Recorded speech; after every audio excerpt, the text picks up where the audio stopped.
Deuce represent. We want to see them repeat. I want them repeats, and I don't need 3 beats if they repeat.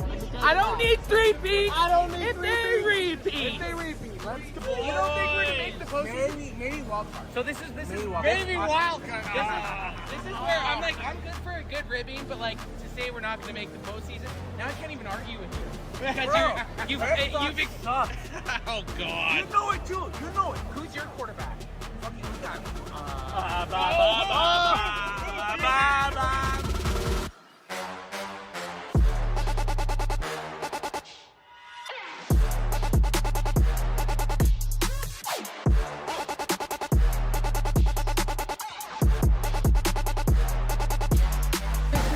This is our year. Look at those beers.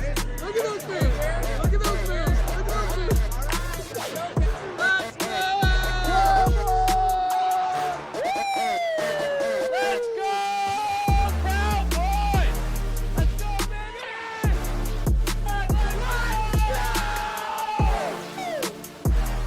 Cowboys Nation showing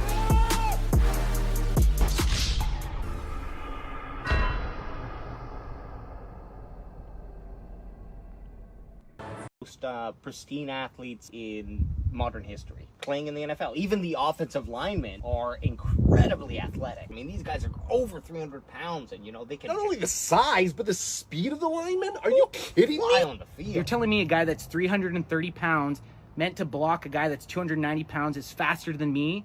A sporty 240? High 240. High 240. High 240. I could beat any one of those guys right now, and I've drank a 6-pack. What? You're wearing Crocs! My 40 time is better than any of them. Erroneous! Erroneous! Erroneous! Erroneous on all accounts! I've never been more sure of anything in my life.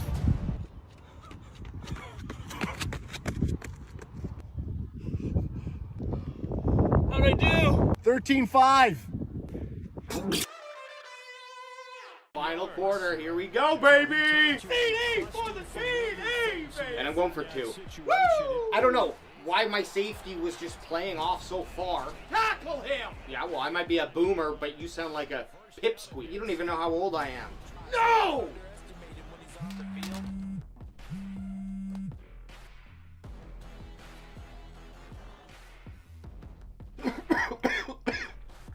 You little shit. You didn't win the game, I lost it! Make sure you know where he is because he understands how to Called get that a open throw? in key situations.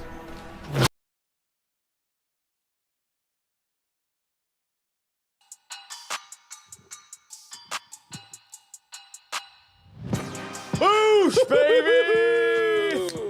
Crack 'em if you got 'em, son. Wait, let me get these shades. Yeah, get some shades on you. It is bright in here being 1-0. Ooh! Imagine being a team that's 0-1 and being like a peasant fan base where you're Yeah. just sulking, crying, so you're wearing sunglasses to hide your tears. Well, we're not wearing sunglasses to hide our tears. We're wearing sunglasses to stop all this bright, shining stars in our face. And the future is so bright. That's the Shine bright like a diamond.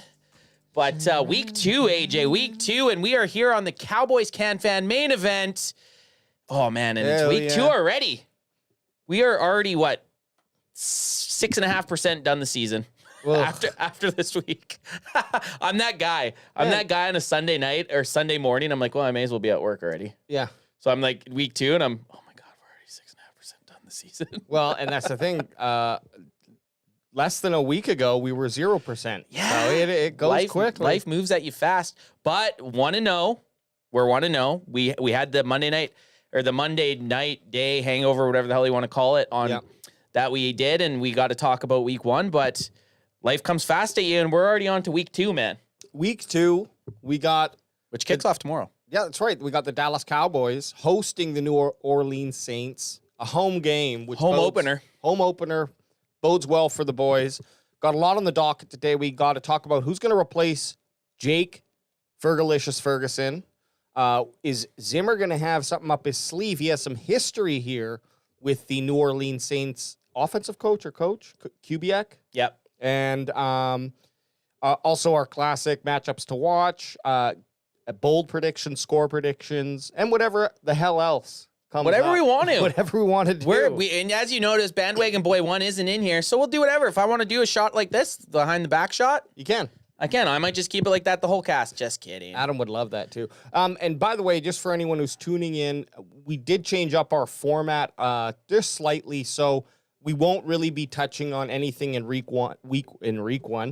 It wasn't a Reeky one. It's gone. It was She done. Want to know? We do that on Mondays now, so you can go ahead and get our thoughts, our recap thoughts. Obviously, we'll do a end of game recap right when the game ends. When we're wasted. When we're wasted. But then we want to do another show. It's called the Monday Hangover right now, and that's where you can get all of our reactions to the previous game. And of course, as the season goes on, it might have to shift from Monday if the Cowboys, I think, have one or two Monday night games. Monday night games, Thursday night games, like you have when we're down at Thanksgiving. It's going to be the Thanksgiving hangover. That's right. That's right. Yeah, Right? which It's is just perfect. and it'll be like it'll be the Thanksgiving leftovers. yeah, exactly. There you show. go. But yeah, man. But today is all focused on week 2, baby. and those sturdy ass Saints. And man, I don't know what kind of how you want to go about this, but I'll say this: the Saints put a hurting on the Panthers last week, and Bryce Young. Like, they put up some damn points, man. The Saints held no prisoners, had a 40 burger against the snaky Panthers, but I'm ready for this, man. I'm so ready. I feel like the thing that excites me this year is last season, and I know we're trying to not even talk about week 1, and I'm jumping back into No, we can. to 2023. We don't have to. That's the thing. But last season, we started off with the Giants, which none of us were really that excited about other than it was the opening kickoff game. Aaron Rodgers got hurt week 1, so then it was like against the Jets, it was kind of like a bummer. Yep. And then we had the Cardinals who sucked, who we lost to. But it was like the first few games weren't, I don't know if I want to say I wasn't excited for, but I felt like they should have been wins. Where this season, the Cowboys went in as underdogs. Now they're playing against the Saints team that put up a 40 burger with Derek Carr looking good, with a bunch of their wide receivers looking good, with Alvin Kamara looking good, with their defense getting a bunch of turnovers. So I'm pretty amped up for this matchup against the Saints. And I love the fact that it's the home opener. Not too stoked about the 10 a.m. start because it is a 10 a.m. start game. But man, football, Cowboys football, 10 a.m. Wouldn't rather spend it any other way. And before we jump into it too much, I just want to say thanks to anyone in chat who's hopping in tonight, and I hope you guys are all cracking them.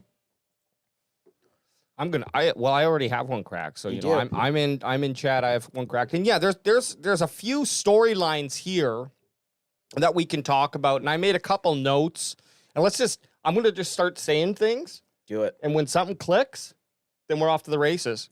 First thing that I want to bring up is, yes, the New Orleans Saints did beat the Carolina Panthers.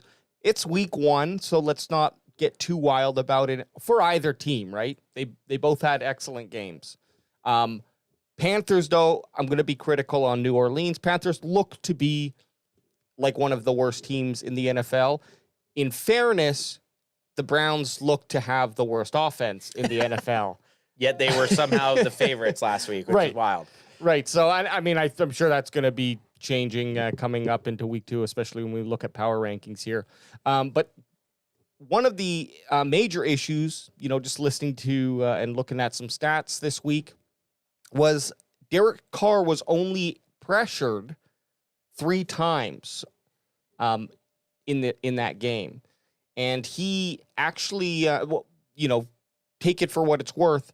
Do you think, Ant, that the Cowboys are going to get less than 3 pressures? Last week, I think they had 17. Micah Parsons had 9 himself. Micah Parsons had 9 pressures himself. The Carolina Panthers, even though their offense is dog shit, this proves that their defense is not doing anything either. So 3 pressures in a full game, like even 3 sacks is good, but it's nothing impressive. But 3 pressures, that's almost hard to believe. So do they differentiate sacks from pressures then, I guess? Oh, yeah. Well, a pressure is like you get, it's within a certain amount when he gets the ball. Then you have hits if the quarterback got hit.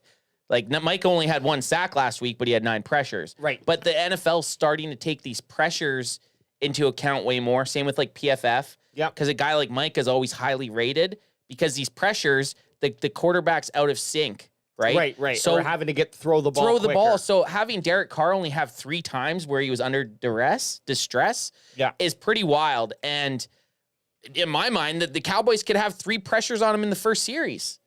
If they get a couple first downs, there's a high chance that the Cowboys have as many pressures on the Saints as the Panthers had the whole week. Yeah, and it's not just Micah. Obviously, we saw both Lawrence and Kendricks get 2 sacks each, and then who got the 6th? So it was Lawrence, Kendricks, Micah, and Overshown. Overshown. No? Yeah, and So- Overshown. So it's like, I mean, I think that it's going to be a much different game for the New Orleans Saints. It's going to be probably much closer than I think. Like, I think Cowboys are really going to blow them out, but I don't think we're going to be seeing any team, Cowboys or Saints, running away with this game, at least as early as both of them did. Well, the Saints have the week 1. chance to they have an explosive offense, way more explosive than the Browns looked. Like, you have Alvin Kamara, you have their wide plethora of wide receivers, you have Olave, you have Rashid. Is that the dude? Yeah. With that has that take it off the top. Rashid Shaheed. Yeah, like he had a great touchdown early in the game against the Panthers. Before we get into that, AJ, I just want to give some love. Rolando Rodriguez, Cowboys Can fan, what's up from South? Great win. Cheers, crack 'em if you got him. Go Cowboys. You guys drinking at 10 a.m.? Question marks. Rolando, hell yeah, we are. We'll probably be drinking at 9 because we're going to be kicking off an hour before. That's right. When you hear that beautiful Can fan intro, that's when the first crack one's going to go. I'm imagining we're probably having a coffee before that. We're going to be cracking them. Usually on the morning games too, I will come down with my coffee and a special coffee. Half coffee, half liquor. It's football. You're allowed to do that. Yeah. Then we got Jake and Bake. Jake and Bake. I'm going to grab a couple beers just for you guys. Don't have to ask me twice. Hell yeah. And then Rolando again. Micah missed 2 more sacks. Couldn't bring Watson down. And Jake and Bake and Derek can't move like Watson. So yeah, we had talked about that. What happens when the Cowboys, this front 7 and Mike Zimmer, are against a quarterback that's not as mobile as a Deshaun Watson? Deshaun Watson escaped a bunch. Is Derek Carr going to be able to have that escapability when Micah Parsons is running his 4.3 speed down at him? Mm-hmm. And well, no, this is interesting because I think it's like I don't know if everyone saw it how you set it up last year, but I think that was like a fair way to look at those first couple of weeks for sure. I certainly agree with you. This year, it feels a lot different. Like you mentioned, they were the underdogs going up against a Cleveland Browns team that on paper looked good. You know, albeit some injuries on the O-line, the Cowboys handled them very, very easily. It wasn't really a contest. Now we move to the New Orleans Saints coming off of a 47-10 victory over the Panthers. Molly-whopping, some might say. Molly-whopping, our boy Big Chris would say. And, you know, take that for what it's worth as well. But we're coming into a game where, again, I think Cowboys are favorites in this one, but it's not a gimme game as I thought it was going to be when we were kind of breaking down. Like, I thought we would have more trouble with Cleveland than New Orleans Saints. And now it looks like New Orleans Saints is going to give us some better competition than Cleveland did. So. Well, and people will say, well, the Saints only beat the Panthers, but what are the Saints supposed to do to the Panthers? They're supposed to beat them 47-10. If a team's shitty and a team's good, they do that to bad teams. They smoke them, right? Like 47-10, that is a wide margin of victory, right? Yeah. Like they put up a 40 burger in week 1. That's very good. They have the tools to go tit for tat. Sure, the Cowboys might score on their defense, but they have the offensive prowess to also go punch for punch. Well, let's have a look at how the Saints did last week. I think that should be pretty good for us right there. We'll go back and forth. First, I just want to look at the Carolina quarterbacks here. Awful. 2 interceptions by Bryce Young, and he was sacked four times for 26 yards. It feels like 4 sacks isn't a lot after the Cowboys went out and just ate up the Deshaun Watson. But it, that's I think over under, I would say 3.5. If you get 3 sacks, okay, that's reasonable.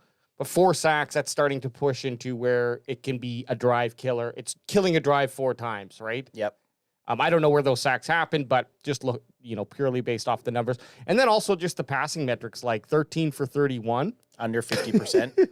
5.4 That's average. like 45, no, less than that. Yeah. Like 42% completion. So just taking from there, we can kind of look at the defense for the New Orleans Saints. They didn't really have, or they were so awesome that Young had nothing to throw to. Right. The other side of that could be like Young just is not ready to be an NFL quarterback week 1 of the 2024 NFL season. And look who came in, Andy Dalton. For The Red Rifle, one play for a bunch of zeros. and then we can slide over here to Derek Carr.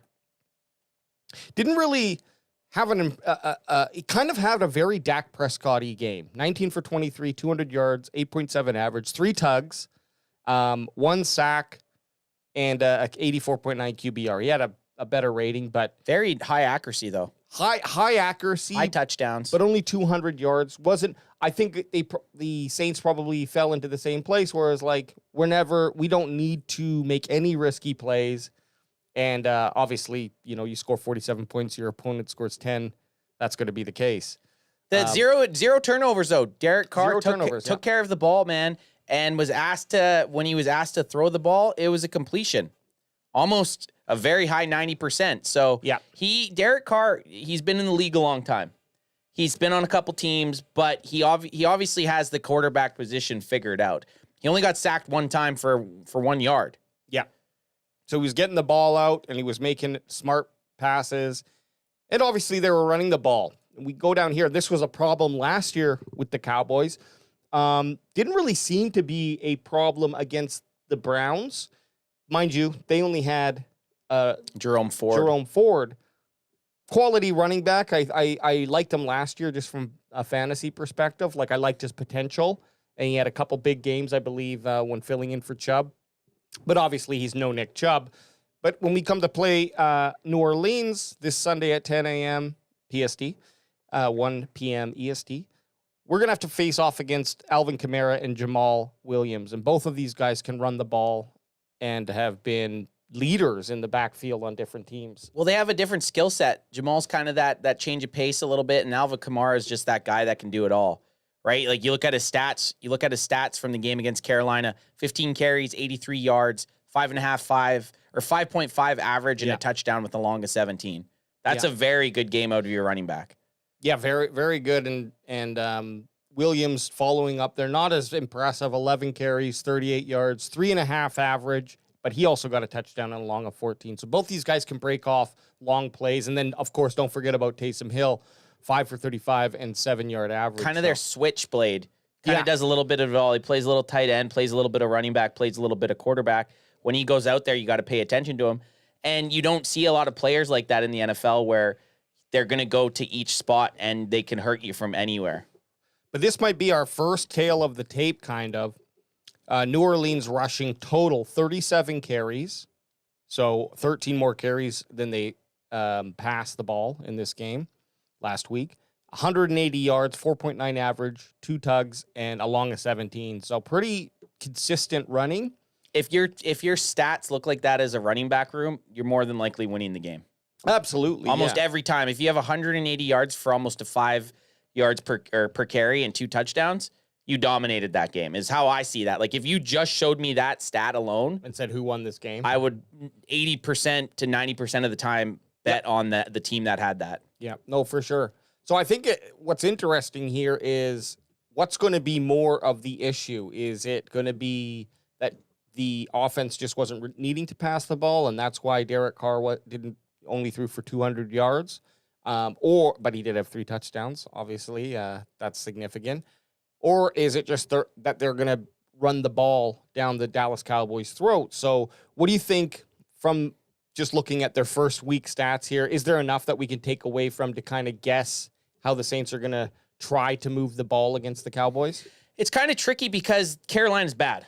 Yes. Not only did Bryce Young play bad, but you look at their defense didn't play good at all. They gave up a lot of points. They didn't get any pressure on a quarterback. So any team in the NFL with given time is gonna be great, right? So it's kind of tough. I don't think we're gonna see even close to the same offense that Carolina saw, because they basically had Derek Carr back there just fucking in practice mode, essentially. Yeah. Just no one touching him. He may as well have been wearing a red jersey. So if I had to bet, I'm thinking they're going to try to lean a little bit more on that 180 yards, 4.9 average, and 2 touchdowns to beat the Cowboys. And that was kind of the Cowboys' kryptonite last year, was the running game. So if I was the offensive coordinator for the Saints, I'd be coming in with trying to at first establish the run before I even try to do much with Derek Carr.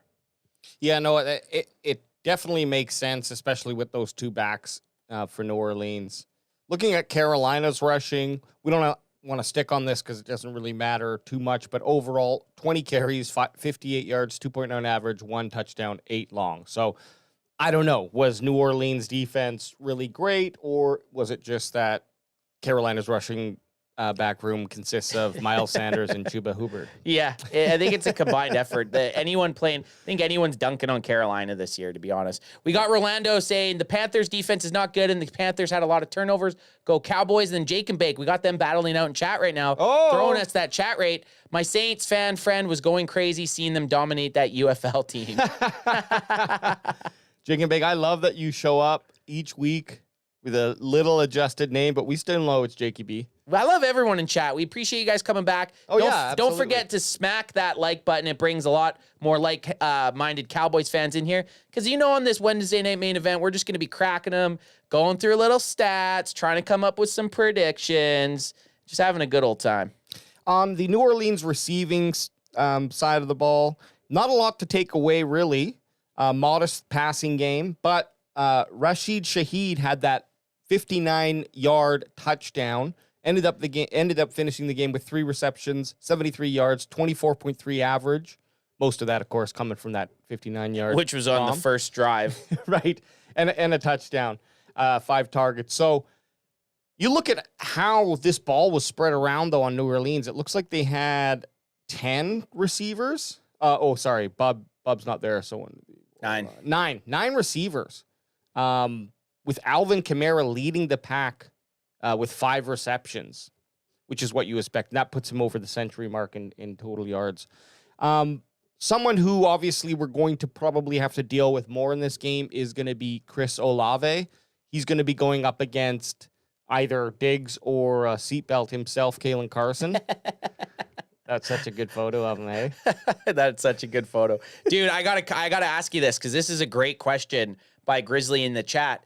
Would you take a loss here if it means 100% win against the Ravens next week, in week 3? Wow.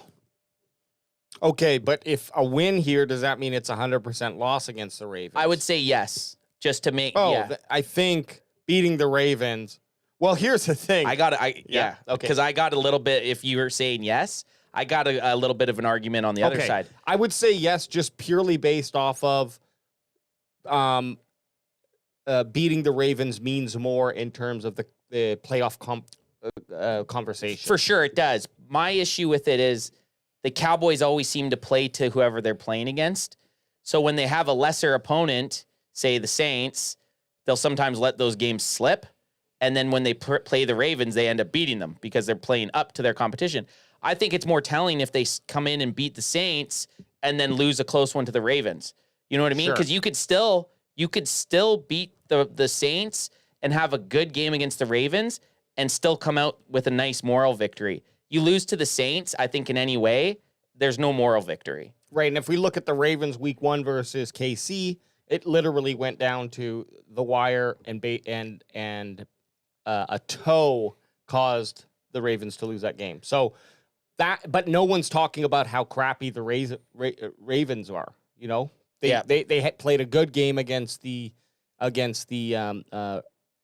what are they? The returning Super Bowl champions. Yeah, back-to-back Super Bowl champions. So no one's going to really criticize them for that.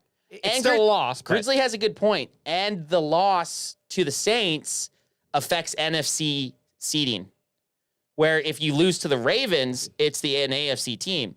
But loss to the Saints, Grizzly won me over right there. That's the only answer. I think that's the playoff seeding's the most. The real answer is we're beating both those bitch ass teams. First, we're taking out the Aints, and then we're gonna go down there and smack the shit out of that running back in disguise, Lamar Jackson. But that's that's a tale for another day. Well, let's just finish up looking at the defense here for the New Orleans Saints, see how they did in week 1.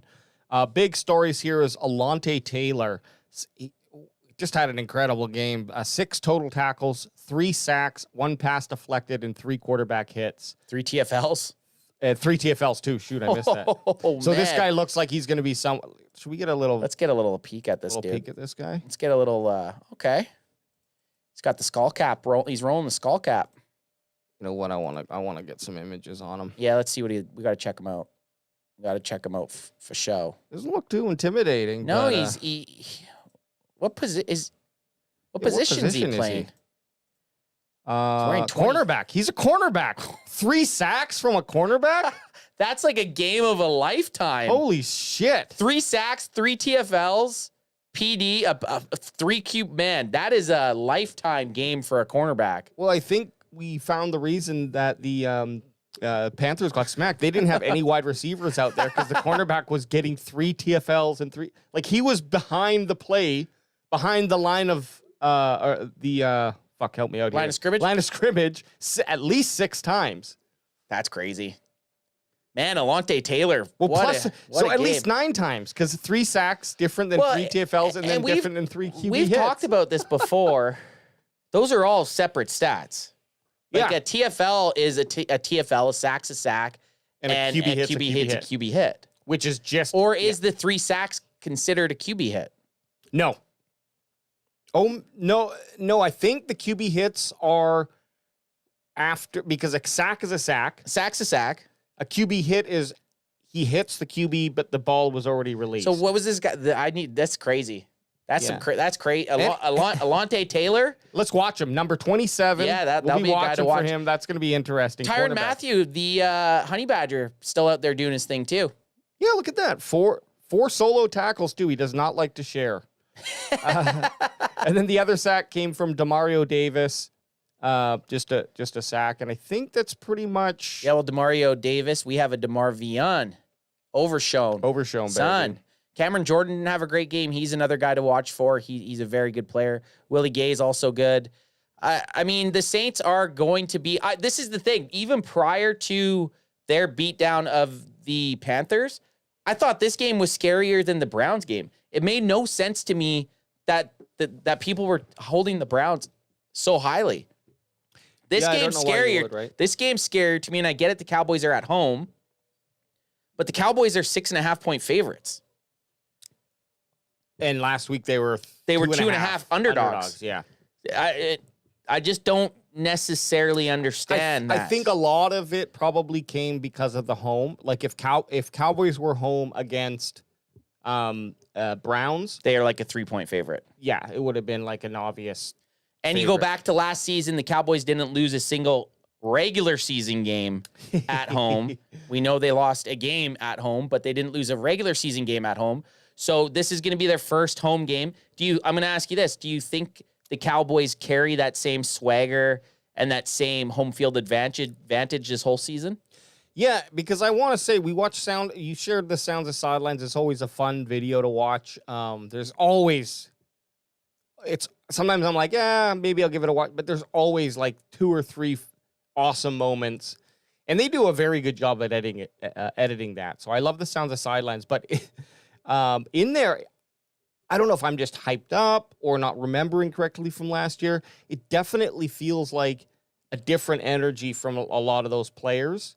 It seems more intense. I get it. We're only watching a small fraction. Yeah, and it's edited. It's edited, but I do agree with you. There just seems to be a different aura where the team's flying around. And sure, we have a very small sample size, but Mike Zimmer's been known to have this effect on every defense he's ever coached, whether it be when he was defensive coordinator for the Bengals or when he was the head coach for the Vikings. He's kind of had that whole type of aura.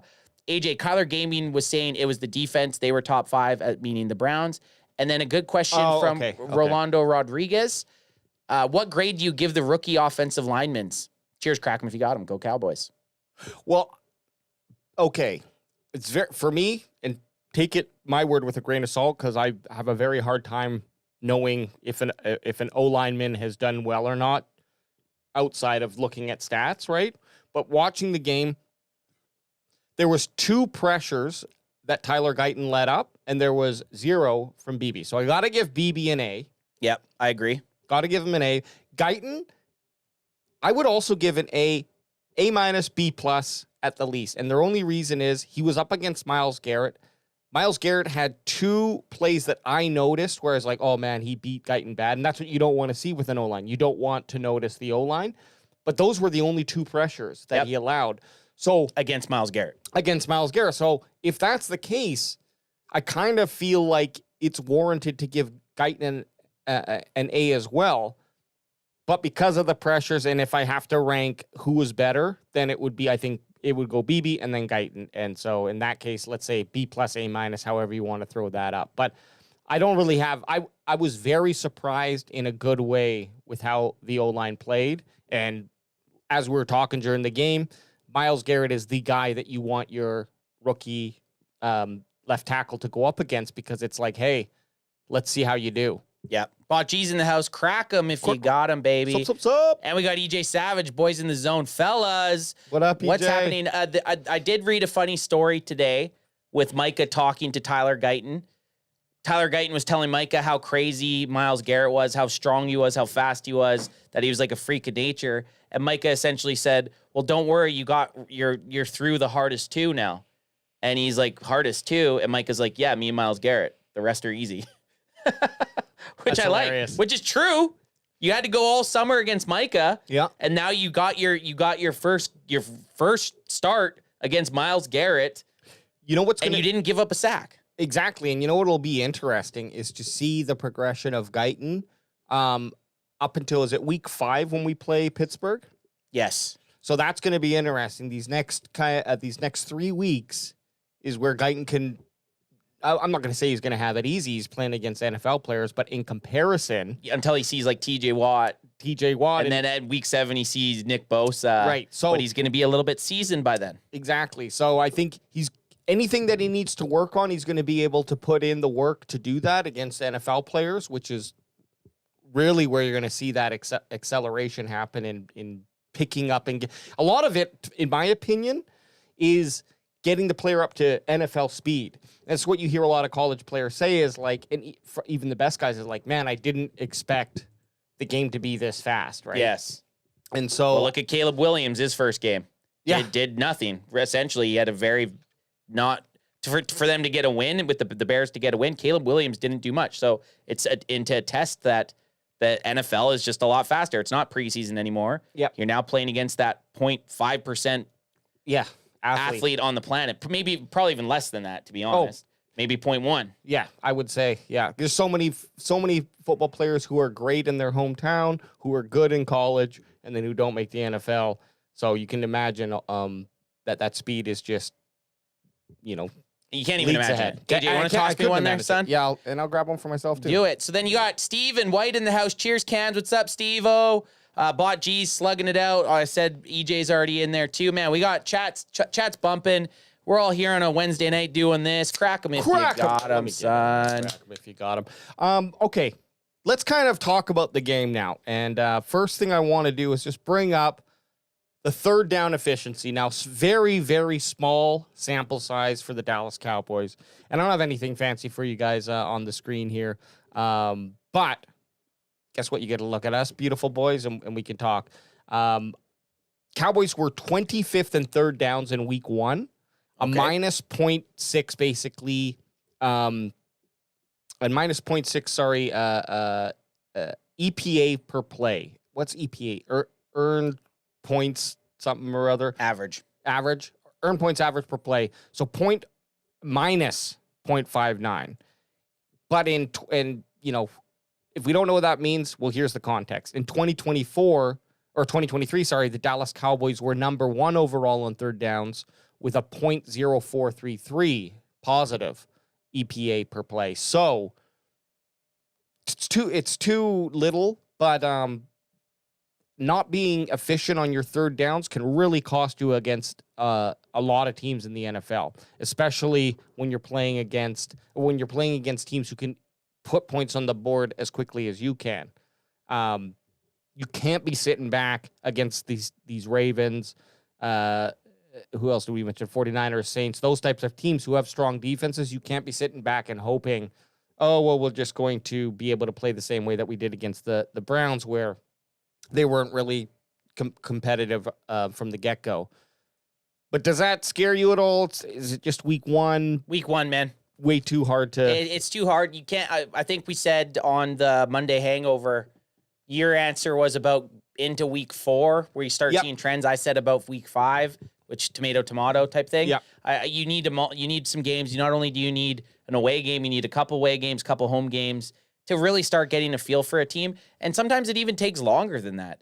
Like you could have a little bit of fool's gold all the way into November, into December, and then like unfortunately, fatigue hits. So I can't take too much into those stats right now. Definitely worth keeping an eye on. Like we should follow that each week to see. Because third downs, I think, is the one for me, and I was definitely just because I was hyper focused on them, and it's great to see that the Cowboys were number 1 last year. But I started watching closely last year because the previous year, I always felt like the Cowboys were missing some important third downs. They still might have had a great EPA per play, but just something to watch going forward. And those can be momentum killers, right? The thing that the Cowboys classically do when they come out on their first drive, especially when they get the ball first, is go 3 and out. And they did it. Or have one good play, typically pulled back by a penalty. Yeah, Zeke had a sweet play, hurdled the guy, opening play, everyone's jacked up, and it's a penalty. So it's called back. EJ Savage, Cowboys moved around some money with Steele. Did we talk about that yet? No, we didn't. The Cowboys, they saved about they gained about $4.5 million by shifting around some stuff, and that's hopefully going to get moved into 2025 when they have a pretty big name to sign in Micah Parsons. But Steele did get that. And then Kyler Gaming saying week 1 rust. That's one thing we got to take into account too. This offense, Dak Prescott, CeeDee Lamb, none of them played together. No. This is essentially, besides training camp, besides the scrimmages, besides whatever they did over the summer, this is their first action. They had the same thing last year. It took till about week 5 or 6 to really start finding their stride. Do we hope it happens a little bit faster? Of course we do. But that's why you can't really take too much into regard when you're talking about the EPA and stuff. But it's definitely something to watch. It's something that it's the stats kept because there is a trend to it. It's just hard to take anything from it with such a little bit. Yeah, and whenever I'm doing analytics, I always need at least 3 points of data. So whether that's a game, whether that's a month, whether that's a year. But what you're trying to do is get a high and a low, and then that third one is just in the middle somewhere. And that way you can know, okay, this is our floor, this is our ceiling, this is where the other game played in between those two, and you can kind of get a much better picture from that point moving forward. Oh, it definitely, 100%. The fact NFL's preview video on their channel had all 10 analysts pick Dallas makes me nervous, giving me Cardinals vibes from last year. Boots was at that game. He's saying he has a little bit of PTSD from that. And then EJ Savage of Boys in the Zone. AJ got them Royce to 5'9" glasses on. Hell yeah, Shit, son. yeah, he does. Hell yeah. I like to call them my cocaine glasses. But, well, yeah, that's how you do, baby. That's how we do. But you mentioned Lamb and Dak getting together for the first time in what seems like, a full year almost. Yeah. But that's just the offseason just seems so long. Plus, I was gone for 3 months to Thailand, so, the days go slower there. Is that where you got your cocaine glasses? Yeah. But Lamb, 10 targets, which is great to see. Only 5 catches, and I think he had 61 yards. He did add another 3 rushing on the ground for 25 or whatever, so definitely impacted the game positively. But is it 10? Where's your heart at with that? Is 10 targets enough for Lamb and he just needs to catch the ball more? Or do we need to see him being fed maybe 13, 15 times a 10's game? minimum. 10's minimum. In my mind, that's what he had. He had 10 targets. 10 targets. So I like catches, that. But he also had those 3 rushes. So yes. So he had 13 touches. 13 touches. And 8 touches, 13 times the ball. Oh, okay. So he didn't have 10 targets then. He had 8 catches, sorry. 5 catches. Okay, 5 catches. But how many targets though? 10 targets. Okay. That's good. That's what I like. Yep. But it is the minimum. 10 has to be. You have to throw CeeDee Lamb the ball 10 times. And you saw in the first, and I know we're jumping a little bit back to the Browns game because it's relevant to what we're going to talk about. He had a great first half. And then they kind of got the lead, and then they didn't really have to throw to him much anymore. They could just sit back on the defense and kind of kick the shit out of the Browns. But he still managed to get 10 targets. That has to be bar minimum for CeeDee Lamb every single game. 10 times. Yeah. And I would like 15, to be honest. Me too. But you are right. I liked how the Cowboys offense didn't really say, well, we just signed Dak to a $260 million contract. We need him to get 300 yards and 3 touchdowns. And I don't believe in that. I don't believe in that either. I believe in zero turnovers and efficiency. Yep. I honestly could. You have this. There's an echo chamber of people that aren't Cowboys fans or are Cowboys fans and just don't believe in Dak that much. And the main thing is that he gets these stat inflating games in the regular season. So maybe I don't need to see Dak Prescott throw 300 yards to be happy. He didn't have statistically the greatest game last week, but he didn't throw an interception, and I'm completely fine with that. That's a win for me. Get the W. When we're winning, yes. You know what I mean? Don't make plays that aggravate your defense or put your defense in compromising situations, like throwing a pick or something. He did have that one dog shit post to that or throw in the dirt to CeeDee Lamb, and that was if you haven't seen it, should have been cut. If you haven't seen it, go check out Ant's my breakdown of Dak Prescott on the Instagram on one play. It was enough. It was enough to just have me regret this signing. No, it's hilarious, but it's basically in contradiction to everything we're saying right now. So that's great. But yeah, Lamb, as long as we give him 10 targets, and I expect that catch ratio is only 50%. I expect that to go up to 70, 80%. He had like mid 80s, I think, last year. Yeah. Which was insane, which is a very good rate. Rolando Rodriguez is asking, are we worried the Cowboys don't have a tight end and Ferguson doesn't play? Oh, so hey, nice segue, Rolando. Hey, good segue, Roro. That's something we need to talk about. So if Ferguson is injured, and I'm getting conflicted reports online, Mike McCarthy's coming out and saying, he's speaking in Cowboys tongue and Jones tongue, basically saying in an awkward way that he's on his way to being on the field. My gut tells me Ferguson won't be playing this They're just Sunday. saying that so that the other team tries to prepare for him a little bit, maybe? Yeah, like just throwing a little bit of smoke and mirrors. But when you saw the injury, it looked pretty hyperextended. And if Fergie's not at... Because no NFL player is playing a game at 100%. But if Fergie's not 100% NFL game ready, which means you're probably 80% or above, you know what I mean? Like, if he's not there, keep him off. I would love to see... Botjees put it in there. I'd love to see Span Ford, what he can do. It looks like Stevens Jr. is still recovering, so he probably won't be on the field either. And then also we have the 2023 second round pick, Scoonie Maker, who he is a sailboat. Well, let's see what he can do. We originally thought that John Stevens Jr. would be a great a direct replacement to Ferguson in their skill set, and I think that's true. But both those guys are out. We know who our tight ends are, but something that came up that I was listening to on another podcast. Will not name them because I can't remember. It was Cowboys Hour with the Cowboys dudes. Yeah. Not a bad name. If you can handle them doing their show naked, their audio show naked. Yeah, their audio show naked. I can't take it. And just to remind you, we are naked. Yeah, right every now. 5 minutes, my balls are stuck on my leg. Yeah.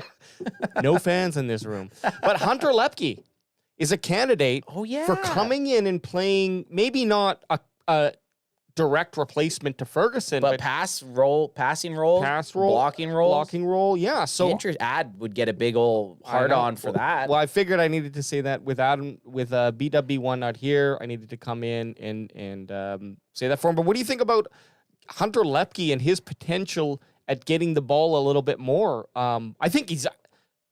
I asked the question and now I'll answer it. I think he's kind of a really good hybrid fit there. Yes. I'd like to see what he can do because it would be interesting if he has some success that you would line up Lepke, Schoonmaker, and Ferguson in future games, kind of in a triple tight end package, and Which we love. which I love to see. Trip tights. Trip tights. But yeah, I think that we could see an increase in Hunter Lepke, and it makes sense with the injuries that we have right now in the tight end group.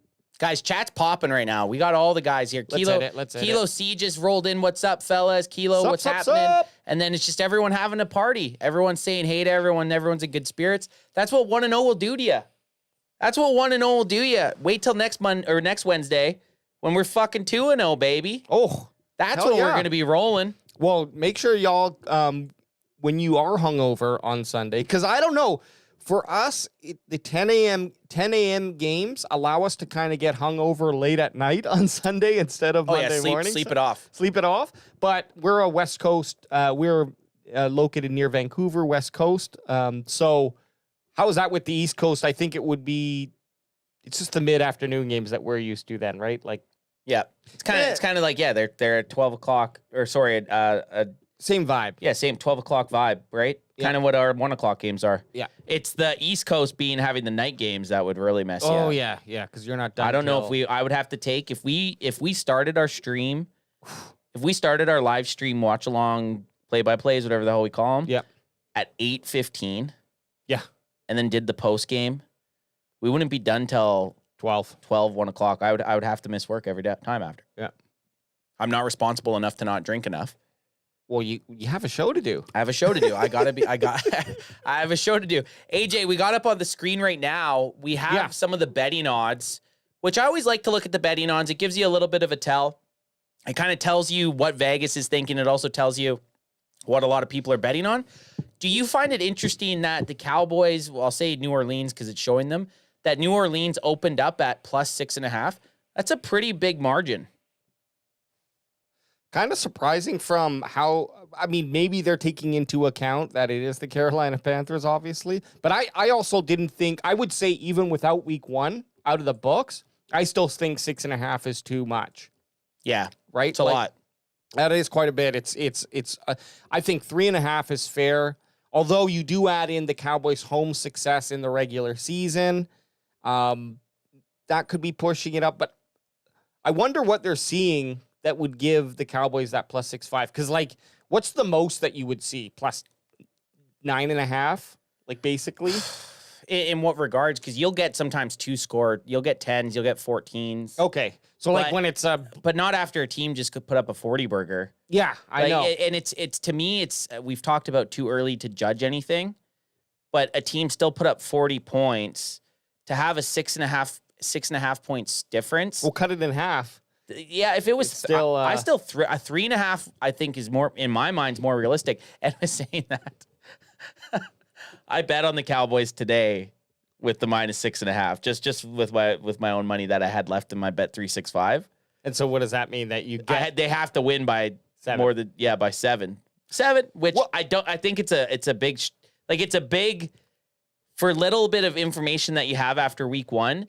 It's hard to bet on a spread that's big. If it was anything more than 6.5, like if it was 7.5, I wouldn't have taken it. 6.5, like a touch, they just need a touchdown more, right? But if it would have been 7.5 or 9.5 or 8.5, I wouldn't have touched that with the 9-foot pole.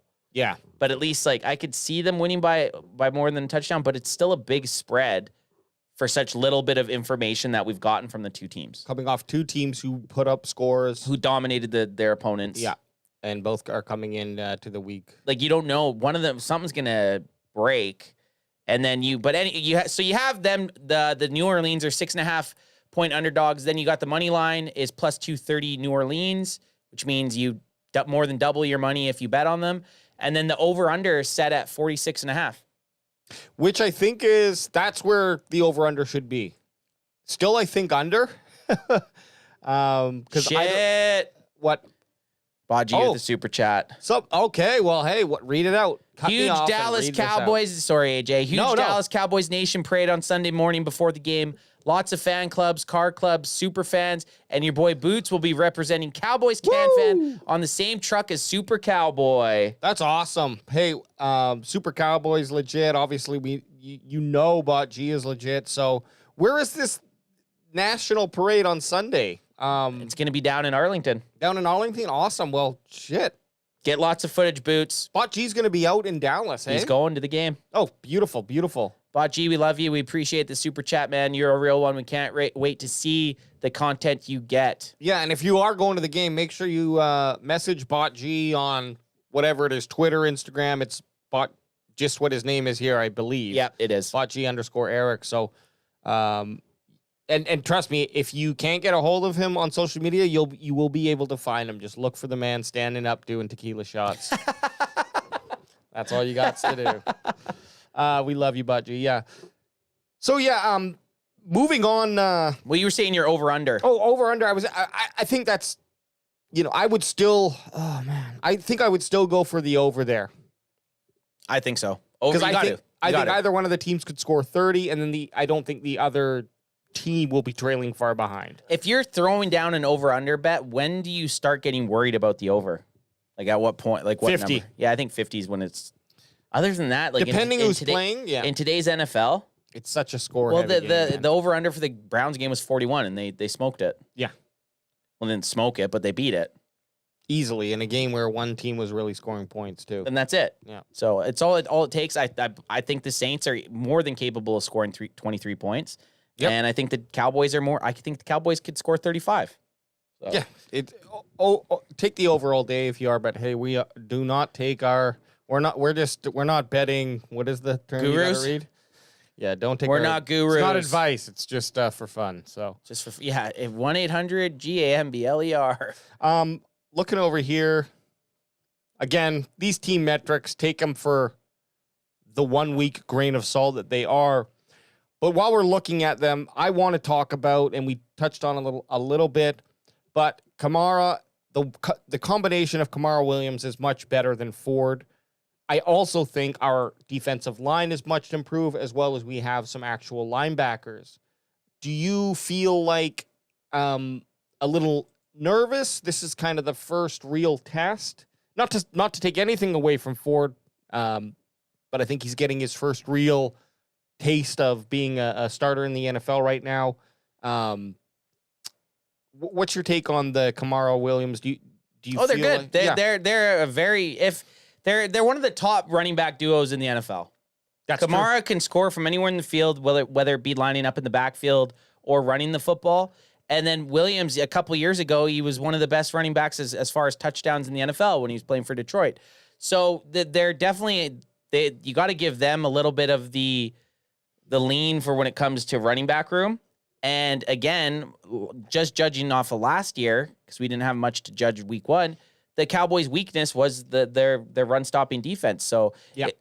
It's going to be it should be the number one thing that the Cowboys are game planning against. Sure, Derek Carr's good, and they have a bunch of good wide receivers, but you got to stop the run. Otherwise, if you don't stop the run, those receivers are going to have a heyday. So to kind of limit one of those things, if I had to pick, I'd be going for the stopping the run. And over the last, I would say even 3 years here, and this year might be the kind of that point where we went 3 years ago was the arrival of Trevon Diggs, the interception machine, picking up where he left off after that terrible injury. Knock on wood that he stays safe. Then replacing Diggs last year after that injury was Bland, and he showed up and had a NFL record-setting season in terms of pick sixes. Now we're into Bland is obviously out right now, but we got Kalen Carson and Diggs back. And so we're kind of almost at that point where we're going to see this three-headed monster. And again, 1 week. Kalen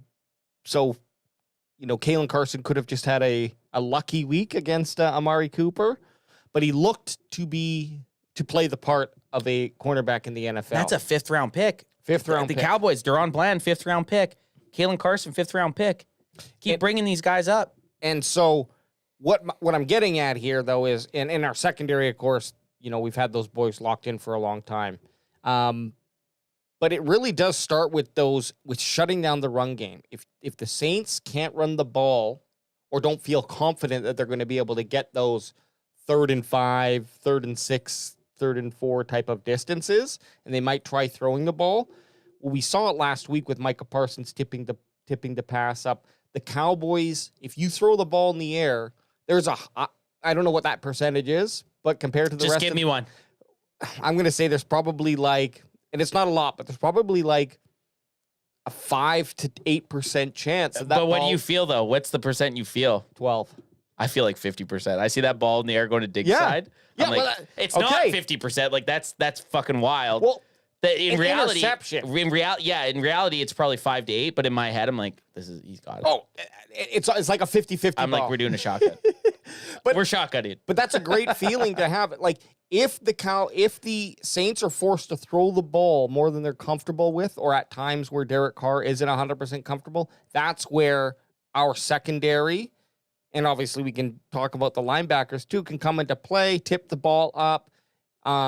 Just like Diggs' interception. Again, he didn't steal the ball from the player. He just happened to be and he does this all the time. Be there. He's playing his position and he's where the ball will be. He's just there. It's this weird metric where like the best players ever, for whatever reason, they're just always there. They just capitalize on every moment. You only get maybe 2 a game, but they capitalize on those moments every minute.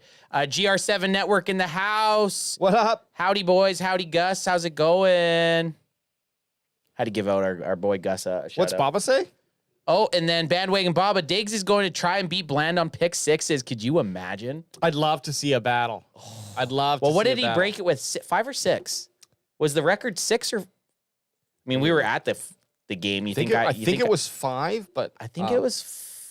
I want to say 5 also, but it might have been 6. We're going to have a look here. It was 5. Jake and Bake beat you. Okay. Hey, look, I trust Jake and Bake. I trust Jake and Bake too. He beat it with 5. Yeah. But and if Kalen Carson is a shutdown, as his name dictates, if he is a seatbelt, and then we have 2 really good, whatever you want to call them, pick sixers. Pick 6ers? Pick sixers. I mean, or you could say pick 5ers because they were both picked in the 5th round. Sure, yeah. 5th pick 6s. 5th pick 6s. It's looking really good. And That's funny. The secondary did not get weaker, it got stronger. So as long as that D-line and linebacker group is able to force the Saints to throw the ball more than they like, we could see. I'd love to see Kalen Carson get his first interception. Oh, in week 2. yeah. That would be. Oh, man. That would be sick. We'd be pretty jacked up for that. We'd be pretty jacked up for Now, that. Is it the offensive coordinator here, Clint Kubiak? Let me just make. It's Clint Kubiak? I thought so. Let me. So it's what's his face's son? Yes. Yeah, Clint Kubiak is. Why can't I think of the Kubiak's the dad's name? I can't think of the dad's Chad, name. help us out. He was the coach for Houston Texans for the longest time. Gary Kubiak. Yes. Clint Kubiak's Gary Kubiak's kid, right? Let me see where. Show me his fucking dad here. Gary. Yeah, Gary Kubiak. Kubiak, stud, former head coach of the Houston Texans and Denver Broncos. Yep. Gary Kubiak's son, Clint Alexander Kubiak. I do like that. Younger than me. 3 years younger than me. Dear Lord, what have I done with my life? Hey man, we could be coaching it up in the NFL. Well, we had no chance coaching in the NFL. You would have had to realize a passion for football right out of high school and packed up all your shit and moved down to the States. And tried to just get on as a water boy and just get on as like living in a van down by the river. And then just kind of hopefully someone was like, "Oh, I like this person enough to take them under my wing and teach them everything." Or had your dad be a coach in the NFL. Right. Yeah.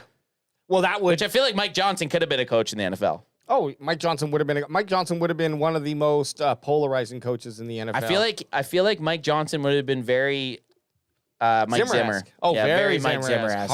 Hard, and I lived through that, and I enjoyed that type of coaching myself, even though it pisses you off sometimes. But that's what I need like. it. But sorry, so Kubiak had his second stint with Minnesota in the I guess the 2019. Throw that on the screen. Let people Yeah, see what sure. you're looking at. Looking at the Wikipedia here, nothing special. But basically, the connection comes from this. In 2019, Kubiak was hired by Minnesota Vikings as their quarterback coach under offensive coordinator Kevin Stefanski and head coach, the Zim There he is. hard nips himself, Gut Mike boy. Zimmer. Is it a volleyball? Is it a beach ball? Is it a couple little marbles? It's a marbles and a beach Is ball. it 2 marbles and a beach ball? I don't know. You're gonna have to find out. But it's interesting because now we're coming to the place where Kubiak is the new offensive coordinator in New Orleans, starting this season, and he's going Hired up, on Valentine's Day. yeah, he's going up against his old coach Mike Zimmer. So, who's gonna have the edge? Is it gonna be Zimmer who has the edge on Kubiak, or is Kubiak going to have the edge on Zimmer? They're both edging I think they're double edging on the sideline. against each other. Yeah. Don't you go yet. I'm not going to go. I'm not. You go. You go. You show me it. You show me yours. GR7 Network, Gus has maybe one of the best comments of the night. If Jason Garrett was able to coach, then any of us could coach. I can clap. And if I can clap, I can coach. I'd clap for that.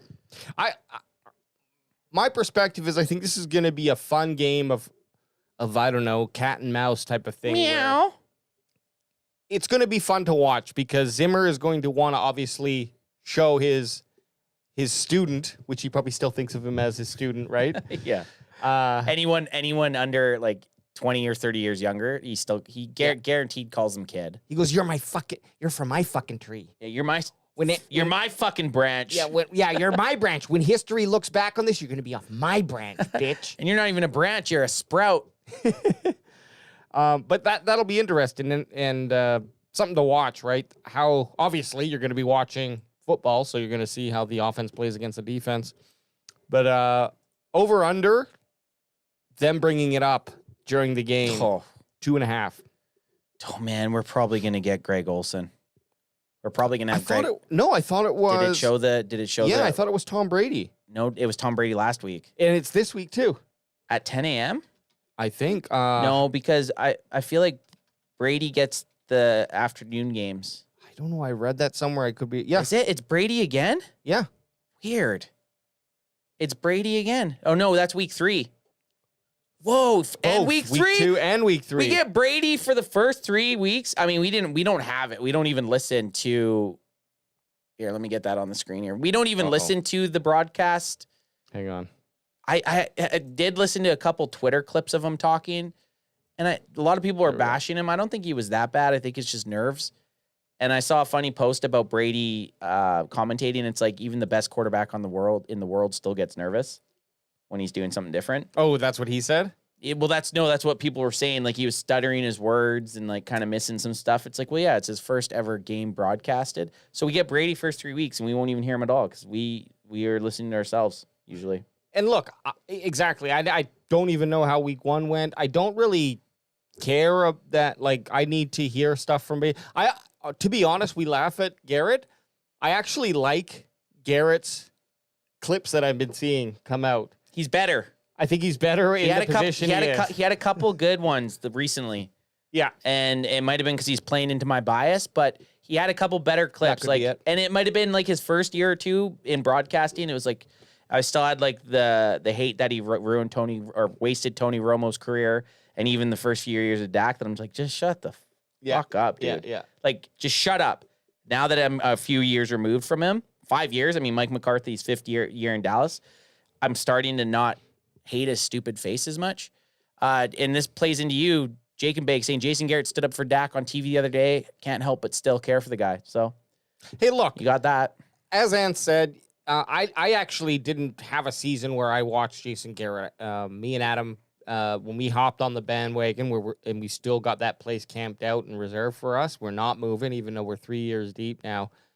But Fourth season, sorry. We came into the Mike McCarthy era. So we missed his second year. Right, we missed the Garrett era. But I do remember watching the Cowboys and seeing him. And, Garrett just looks like not a Punchable. coach. Punchable Punchable face. just always clapping, 8-8 season. He looks like he's going to refuse my return to Best Buy, is what he looks like. And I don't like that. And he'll fight you tooth and nail. Yeah. Like, he will not back down at all. But yeah, Tom Brady is going to be calling the game. Hey, should we go look at some matchups? Yeah, let's look at some matchups. I dare you. Well, you're getting that up. We got Bocce. Hey, Jason Garrett was the only one on TV who picked the Cowboys to beat the Browns last week. Give credit to that. Rolando Rodriguez, Cowboys can fan. It's Brady again. Fox doesn't have the late game. Oh, Interesting. okay. Bocce, Zimmer and his glass cutters under the shirt. And then Jake and Bake. There was a lot of hate. I don't really get it, though. I did hate him when we played. I did hate him when we played, though. Okay, well, let's look at the impact players' injuries here. And I believe this is an updated list. Oh, yeah, that'll be updated. Yeah. So, obviously, Sewell. Guy that I liked. Linebacker, he's out. He's From Oregon. Guy that I was hoping the Cowboys were going to take a couple years ago. And then the Honey Badger himself is questionable. A little banged up. Miller, Ramchetsky, and Jesus, guys. They're trolling us right now. Did you just hit your keyboard in random letters? Capasagnon? I think that was a pretty good. I think you tossed a good one up there, though. You It was know, a good guess. Probably the case silent, I would assume. But they're all out. And then Lattimore is, I think, the biggest person on Star player. Star player who, even though, he's got a little bit of some unhealthy pee there in his grade, if you're looking at his PFF grades. He's got to hit the water. Get to the cooler. But we know his history, and he's questionable right now with a leg injury. So let's assume he's going to play, though, just for conversation's sake. If he doesn't, then things bode better for the boys. But let's go look at the lineups and see what are the matchups to watch in week 2 for the Dallas Cowboys. Jesus. So we'll start with Cowboys offense. Oh, let me go make sure the personnel is right. So that's the Saints. Do we That's do the nickel? Saints on defense right now. Yeah, go nickel. No, Cowboys, Saints on defense, yeah, and 3. yeah, three go. wide Yeah, receivers? I like 11 personnel There we go. and nickel. I find that's the most. Yeah, You're gonna see that the most. and it gives us the most look, the widest look at the players. Man, the Saints defense isn't looking great against a team that just scored 10 points on you. No, it doesn't actually. Not at all. Their defensive line did not get much pressure by the looks of it. They got a couple greens in Eli Apple, and who's that in the cornerback position? I can't really make out the name. Taylor? Who? In the nickel Taylor. corner? Yeah. Yep. So Taylor. you got Eli Apple and Taylor that are the only guys in the 70s. Oh, and you got their safety also, Tyrann Mathieu. So, but besides that, I hate to say it, but there's not a whole bunch jumping out to you. Where was the dude that had the 3 sacks? Oh, what was his name? Who's the left corner there? Alontae Taylor. Yeah, That's Taylor. Oh, that's Taylor. Okay, That's so Taylor. that makes sense. Alontae Taylor, nickel, and that makes more sense that the nickel corner had 3 sacks because you'll see the nickel most of the time out of any corner blitzing in, it's going to be the guy that's lined up closest to the defensive line. So that makes a bit more sense. I hope Big Mike has that understood and we get someone blocking that guy coming in if he's going to try it. Because if we look down here at the Cowboys front or starting offense, And their offense isn't looking that great either. not looking great.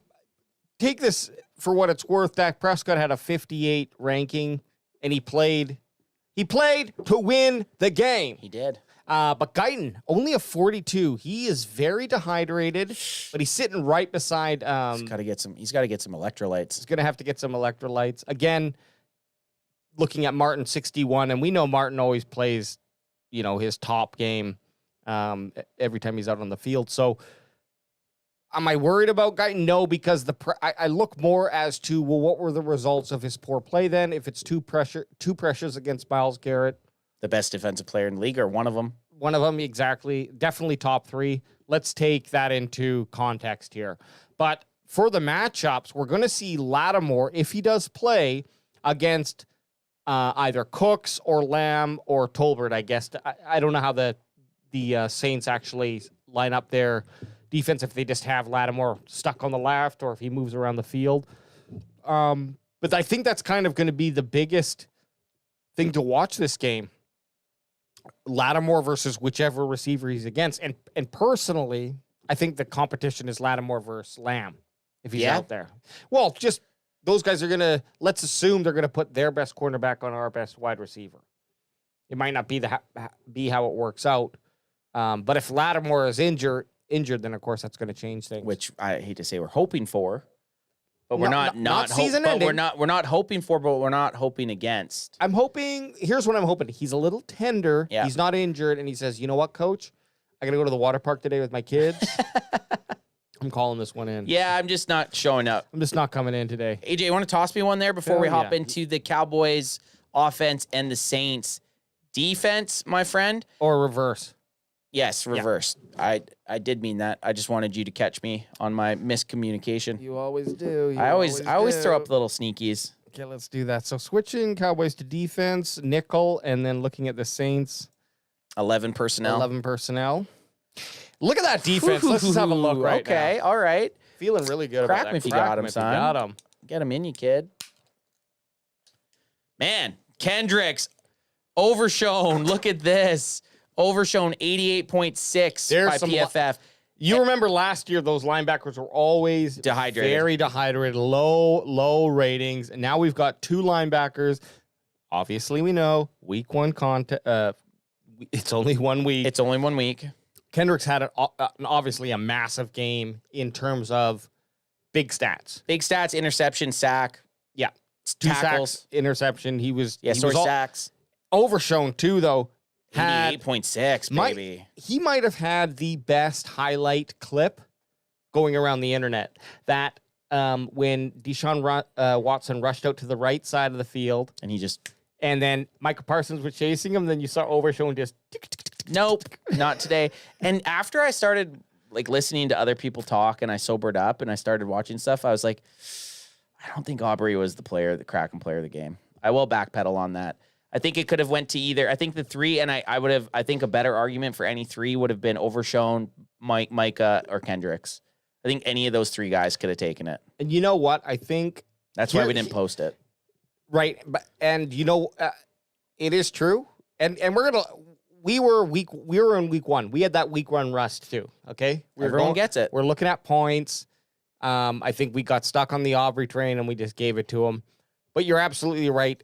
Sometimes when we're picking players of the game, though, we do shy away from the obvious point. Like if Micah Parsons went out and got 3 sacks, we would be looking for another player because it's just too obvious. Yeah. And I think that's what we ran into. And I promise you, Can Fanamaniacs, we will not do that in week 2, nor for the rest of the season. Unless Aubrey hits 270s. Well, no, the then 60s. I mean, even if he hit that 66, I think it would have. If he hit that 66 because of the record. Or also maybe there wasn't that one guy who was the obvious answer. So we went with the guy with the most. If Micah has 3 sacks, it's okay, well, Micah's the obvious answer here. Or if CeeDee Lamb has 2 touchdowns, CeeDee Lamb's the obvious. Where there was just a bunch of dudes that did their job. Bunch of dudes and did it well and had hard enough to make you pick. So anyone else on any other team who had 2 sacks and an interception, more than likely is going to be taking. He should have been. Should have took it. So we should have gave it to Kendricks. But guess what? It's in the past, and he's gonna have to win our hearts against the Saints. Do it again. I love me some Kendricks. Do it again. I love that pickup. But you look back to this defensive lineup, and you got Diggs, in the 70s. You got Lewis, who had a great game. Then it's interesting. Our lowest ranked guys are right there on the line. Yeah, DeMarcus Lawrence, who had 2 sacks, but ended up with about a 58 ranking here on PFF. And Odigizua, no doubt, with a 57 ranking as well. Those guys are rebounding. They're rebounding, but did they look bad though? To me, they never stood out as being. And this is what PFF does some weird shit. Well, they take in a lot of stats and combine them into the ranking. So obviously, from a fantasy football perspective, you really don't give a shit as if your defensive your IDP gets 2 sacks. That's what you care about. Yep. You don't really care if he let guys run by him or wasn't good at blocking or missed some TFLs, etc. You just care about his stats and how PFF does it is they look at it more of how did he play the game of football he have his gap in his position. Yeah. They have metrics and Crack them if you got Crack 'em them. if you Let's got scroll 'em. down and see these Saints offense that put up 47 points, 5 touchdowns against the lowly Panthers. Well, right off the back, you can see a great front line, a great offensive line. Which is inflated by the only 3 pressures, Yeah. right? Like you. Oh only, yeah, take it. Take but that maybe they all. are this good. Maybe that's They why there still were played no against pressures. NFL players. Yep, They exactly. still played against that 0.1 percentile of the human population. The guys that were lined up for the Panthers are still freakish athletes. So, but yeah, you're looking at that and it's really standing out. You look from the inside out on that offensive line and they're really anchored down by their center. And that's kind of a weak spot, or years prior, a weak spot on our defensive line. So Alvin Kamara, high green with an 81. Shaheed, 73.8. Like, this team is going to be a lot harder to play or defend than the Browns were. And it's going to be a battle, man. I'm telling you, it's not going to be a walk in the park. And that's why that 6.5 point spread is a little concerning for me. If you're betting on it, which I did today, I think it's going to be closer than that. Yeah, I could see this one coming. I could see this being, within that 6.5 point margin, and both teams scoring 25 plus points. Like, I can see this being, a high scoring game, I guess. Yep. Is that still high scoring in the NFL? Oh yeah, I think so. If it hits the over, if it goes over, 50 points total. And the wide receivers here, Olave, obviously, I think this is his 3rd year in the league now. Yes. He's definitely come into his own, had a very quiet week 1, but you can't ignore him. And more than likely will be going up against Diggs or Carson, depending on how they... Do the Cowboys still stick Diggs to the Diggs left? will be on, right cornerback, Right like corner, left sorry. for us if we're looking at the depth chart, but Yeah. he's RCB and then Carson will be left CB. Okay, interesting. So depending on how Shaheed and Olave line up then, there could be some mix and matches, but right now they got Carson's versus Olave, which I'm interested to see because week 1 he went up against Amari Cooper, had a very good game statistically. Cooper did miss that deep touchdown pass. Right out of his dick beaters.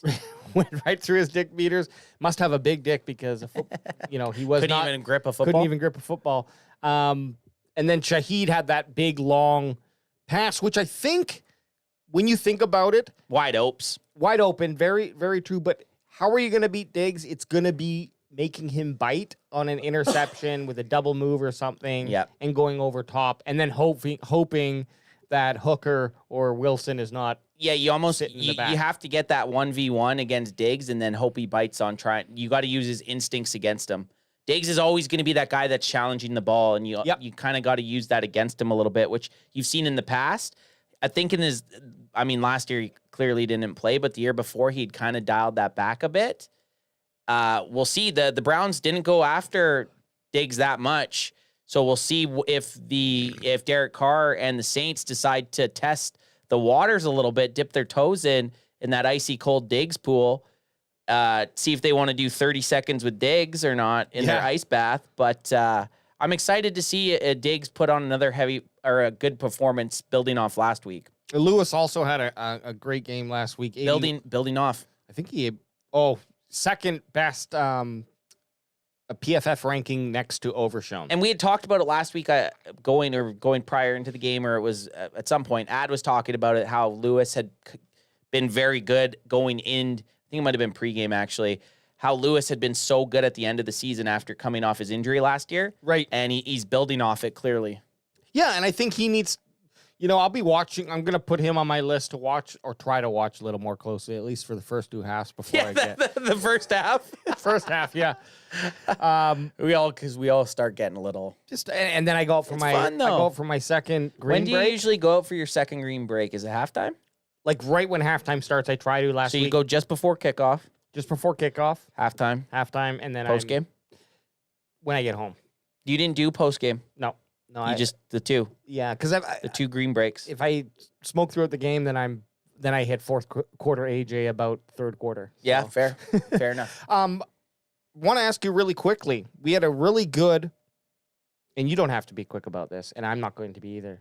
They say I'm going to be quick. That's what they're telling me. Do I have to be Harris then if you're beating Trump? Yeah. Kamala.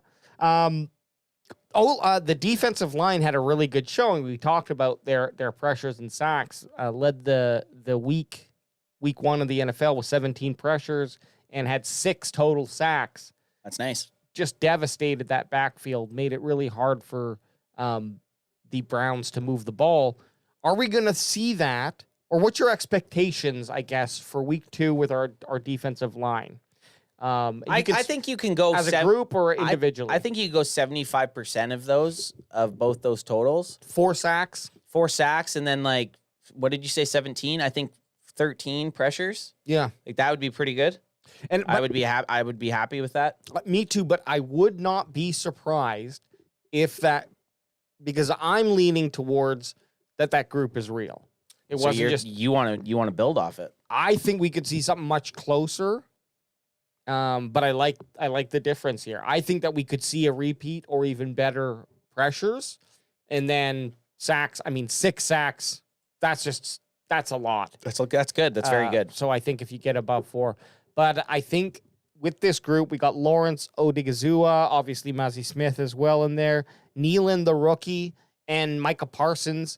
Those guys just that combination, especially with Nealon looking pretty good in week 1. I don't think he didn't get any big stats, but he held it down. And if he's pushing back the linemen, that's what opened up the sacks for Lawrence. Exactly. Is they had to compensate. And then also, if Overshone or one of the linebackers is going to be coming back, and with Mike Zimmer's the way that he schemes, it could be. Looking at week 3, if we were to look at the Saints, they could be a lot of dehydrated players on that offensive line. Yeah, it could drop down. So, like, again, this is that week 1 to week 2. I want them to just be pure, just ingesting salt after. Just dehydrate the shit out of them. Where's my Pedialyte? Where's my Pedialyte? Coach, I need Pedialyte. We got Michael Clark in the chat. What up, fam? How's y'all? We're doing good, man. Bought G. I like Carr, but he can't throw it if he doesn't get time, and he won't. And then Michael Clark doubled downing with 8 sacks, 2 sack fumbles, 3 interceptions, and Carr benched. That sounds like a bold prediction right there. And then Bot G rounding it out with he's going to get sacked like 8 times. He's going to think he's still on the Raiders. Is that a good way to roll into boldies, or do we have to? I think we've pretty much covered all of my notes. I don't know if there's anything else you want to touch on. No, I think boldies and score predictions is and then we roll out. Is a fan roll out. So roll out. I'm going to point this out too. Back-to-back weeks, Bandwagon Boy 1 has not been here for score predictions. So you'll have to wait to get his at 9 a.m. on Sunday. A reason to come in. We know the People's Champ has a lot of fans. So if you're going to want to hear Bandwagon Boy 1's boldy and score prediction, you're going to have to tune into the pregame. And I don't know. Well, Bajie is going to be at the game this Sunday, right? Yep. So, Bajie, I don't want to ruin your pregame, but we're going to be live an hour before kickoff. Would be great to touch base with you, as well as I think he's out of the chat now, but I can reach out to him. EJ Savage, it's been too long since we've had EJ Savage on. Agreed. So I'll see if he's available Sunday as well, and so we'll get a couple people on who are Cowboy Nation alum, and as we all are, there's no special golden ticket you need to get into this club. But we'll bring this special golden ticket that we hand out. Exactly. Except the special golden ticket that is exclusive. But we hopefully get some guys on there. And so we can add to our predictions. But yes, Anth, week 2 predictions. Do you want me to go first? Yeah, because to be honest, I haven't really thought about it. I always give Adam shit for not thinking it out before he goes. But I'm in Adam's seat right now. And I'll be honest, I haven't put too much thought into. I have a little bit for the score prediction, but not for a bold prediction. Okay, well, I think Boots said he'll come on during pregame. Awesome. There you have Richards. it. Live on scene, boots on the ground. That's why he's Bot G, baby. That's why he's Bot G. Okay, so my prediction, I'm thinking this out right now. I think 4 touchdowns for the Cowboys is something they can produce. Because they had 2 last week. Because they had 2. You're doubling that. I'm doubling that, or a combination of kicks. So I gotta factor that in. I got 31 for Cowboys. Okay. What'd you have last week? You had 31, didn't you? I think so. I think you had 34. 34. Yes. Yeah. I think so, yeah. You had 34 last week. 34. I had 30. So I'm going to go 31-24. Which hits the over. Which hits the over. 31-24. And you know, I think that's a good game. That's a one. Hey, and my point spread bet hits on that one, so I like where your head's at. Thank you. 31-24 Cowboys lock it in. Okay. I like that. I'm going to go. So the Saints think they're fucking the bee's knees last week, putting up a 40 burger, 47 points. I don't see it happening. I think they're going to score, you know. The Saints? I think they're going to have some good drives. Well, and that's what I'm saying. So the Saints thought they were the bee's knees with a 40 burger against the Panthers. Well, the Dallas Cowboys are putting up a 40 burger this week against the Saints. The Cowboys, the Cowboys are going to have, and I don't know if I necessarily like 41, but it's Alvin Kamara's number, and it was just a number that was flashing in my head. You know what they say when you have a number flashing in your head? I don't know if I'm just having a seizure or not, but you are psychic. I was seeing a 41, so I'm going 41 Dallas Cowboys for their first 40 burger at home. Bought G in attendance. Woo! And they're going to keep the Saints to 17. 41-17 Dallas Cowboys at home. And let me tell you, once that happens, the hype train's back.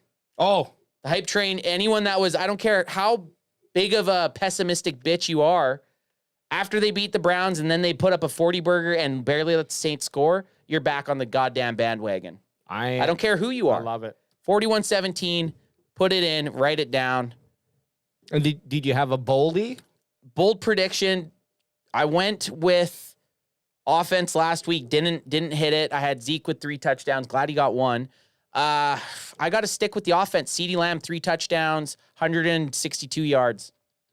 Again, that 162 is just flashing at me.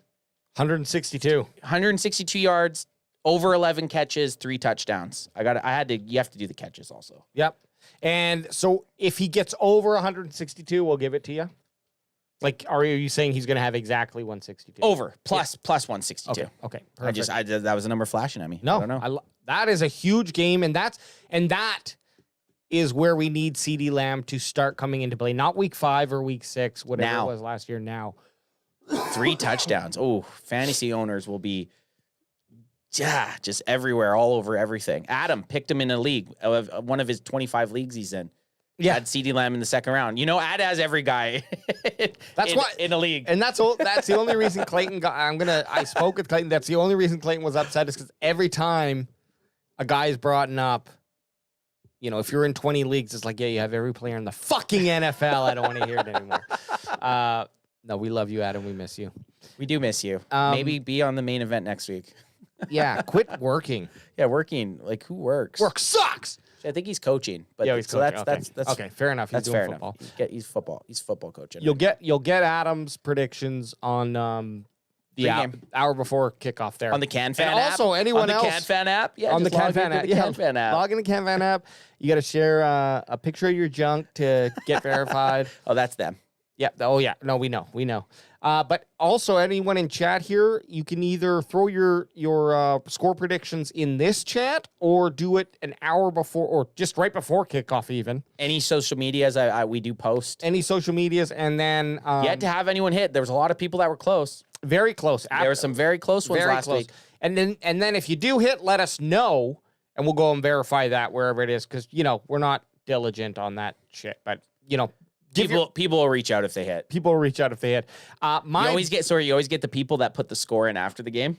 Oh, I know. But it tells you the time. Yeah. And I look, I'm like, oh my God, someone got it. You sneaky Don't try to fool us. Sorry, we got a super chat from our guy, Radical808. I want the boys to do so well. Stephen A. Smith has a permanent eye roll. 41-15. Very similar. Very similar to Ant's I like that. I went 41-17. Radical808. He saw that 41 flash. How do they get 15? 15 would be 5 field goals. 5 field goals. Or you could get a safety. There's safeties, but you could also have a touchdown and then a touchdown with a 2-point. Right. Okay. So there's way. Okay. I mean, that's just the 15 saying that's an ultimate defensive stand because all they got was field goals. I like that. And I think that could like a bend don't break type of thing. They could move 80 yards down the field, the Saints, and then just not be able to get it into the end zone and have to take the 3. I'll tell you this much, too. I don't get bored during a 41-15 game. I love watching beatdowns. No, fuck no. I love watching beatdowns. Like, get more points. I never 33-17 after they scored, I was like, get another touchdown. Oh, yeah. And I might not remember enjoying it because after the Cowboys get up, if they went into picks, couple screenshots. Yeah, if they're up 21-7 going into the second, I'm kind of starting to. I'm starting to say, hey, give me a screenshot for the just hell for of it, fun. They're up. They fun. scored 3 touchdowns. What's your boldy, AJ? Okay, my boldy is I'm gonna go to Dak Prescott. Nice. And I'm gonna parlay it to try to make it a little bit more bold. I like parlays because my Dak Prescott bold isn't terribly bold, but when I parlay it here, you let me know. A parlay is what makes it instantly bold. I think so. You need essentially two things to happen. We need 2 things to happen. So I'm calling Dak Prescott, and it's just here. Let me finish first. 250 yards, 2 passing touchdowns, and 1 rushing touchdown. I mean, that's it to me. That's bold enough. Adding a rushing touchdown really strengthens that chili mix. Well, it's too late now because I'm also adding on 2 Micah Parsons sacks. Okay, I like it. So you're doing a part. You know what? If you're feeling that's you throw $15 at that on a same game parlay. I would only take away the rushing touchdown, but that's what would make it so pay out like crazy. Okay, so Dak Prescott 250 yards, 2 passing, 1 rushing touchdown, and then Micah Parsons with 2 sacks. Man, week 2 is here. Woo! Week 2 is here, and I couldn't be more excited. Cowboys Nation, we are 1-0. I say we because fuck yeah, we're 1-0. We're diehards with this Cowboys team. We are 1-0. We appreciate everyone that stopped by chat. We will be live 1 hour before kickoff, doing our damn thing at 9 a.m. PST, whatever the hell that ends up being everywhere else in the country or the continent. Make sure you come on by.